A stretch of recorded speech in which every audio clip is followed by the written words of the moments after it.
प्रकृति ताड़न कृषक माने पेशी होइथांती। गत रात्रि रे जो भली भाव में काल बैशाखी होइछि कृषक मानकर मेरुदंड भांगी देइछि। उद्यान कृषि विभाग कृषक मान को उत्साहित करुच्ची कदली चाष अमृतभंडा चाष करने किंतु कदली एमिति चाष करी जड़े चाषी लक्ष लक्ष टंका करज आनी खर्च करथिले किंतु ए काल बैशाखी गत रात्रि रे तांको मेरुदंड भांगी देइछि। सारा राज्य में बेकारी समस्या को मुकाबिला और आत्मनिर्भरशील ओडिशा गठन पर शिक्षित बेकार युवक युवती मानू उद्यान कृषि प्रति आकृष्ट करने कदली और अमृतभंडा चाष प्रोत्साहित करा जाउची। हेले कदली और अमृतभंडार चाष को फसल बीमा रे सामिल करा जाय नहीं। फल प्रकृति दाऊ साधिला समय युव कृषक एही चाष रे क्षति सही चाष प्रति बीतस्पृह मन करुवा देखा देउची। काल बैशाखी क्षति सहूवा चाषी को राज्य रिलीफ फंड रु सहायता पाई अनुरोध करा जाउची। अन्य मानक पई उदाहरण साजिथिबा नयगढ़ जिला रणपुर ब्लॉक सुरकाबाड़ी सरपंच सुनीता महापात्र और तांको स्वामी सूर्यकांत महापात्र 5 एकर जगार उद्यान विभाग रु चारा नहीं कदली और अमृतभंडा चाष करथिले। ठीक अमल आरंभ हैला बेलकू मार्च 27 तारिख राति काल बैशाखी पवन सबु फलंती कदली गछ को भांगी देइछि। फल 7 रु 8 लाख टंका पाइबाको आशा करिथिबा बेले सबु आशा चुरमार हो जाइछि। नयगढ़ उद्यान विभाग डेपुटी निर्देशक ललित कुमार पंडा कहती फसल बीमा रे कदली और अमृतभंडा सामिल हेबा निहाती आवश्यक।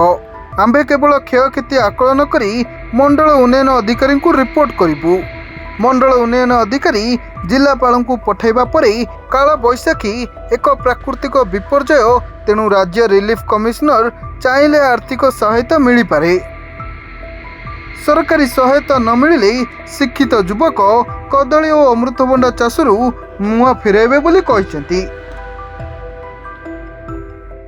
सरकारी सहायता हर्टिकलचर कदली मतलब 5 देते बाकी मो निज करज बाज कर बाकी तो सब लगे यदि सरकार जदि यार को इन्शुरांस करते द्वारा आम तो लस पड़तुनि कदली आज जाके है 3 थर कले आगुरी कर कदली पवन द्वारा भांगिला से लस 18 लाख लस होइथिलु।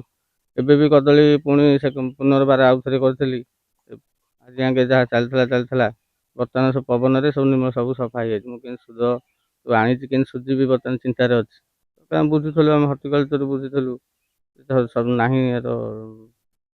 कृषक एमती कदली चाष कर अमृतभंडा चाष कर तेणु ये काल बैशाखी प्राय सब नष्ट हो जाइछि। तेणु तांकर मेरुदंड भागी जाइछि।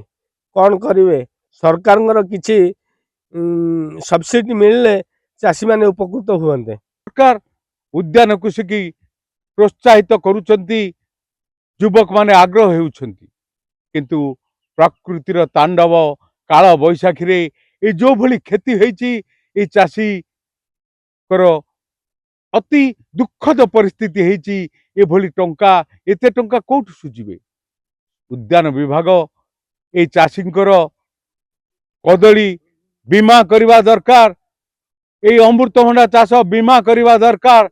ए क्षतिग्रस्त चाषी को कृषि विभाग उद्यान विभाग सहायता देवा आवश्यक नहले ए उद्यान कृषि आग को माड़ी जाई परिबो नाही।